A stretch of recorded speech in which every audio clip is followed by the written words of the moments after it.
এটা হলো প্রেম সরোবর। আমরা এখন এসে পৌঁছেছি প্রেম সরোবরে। এখানে রাধা রানী তার অষ্টসখীকে নিয়ে এখানে জলকেলি করতেন, স্নান করতেন। এখানে ঘাট আছে, এখানে 8টা ঘাট আছে অষ্টসখীদের।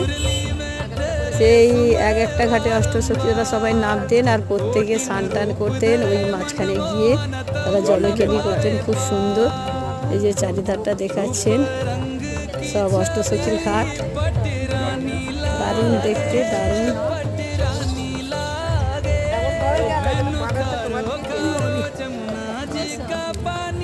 এই যে আমাদের সব ভক্তবৃন্দ এখানে আছে, উপস্থিত হয়েছে আমাদের সাথে যারা সব এসেছেন। এখানে কত বানরদের খেলা হচ্ছে। এই যে জল আসছে এই সরোবরের মধ্যে, সরোবরের মধ্যে।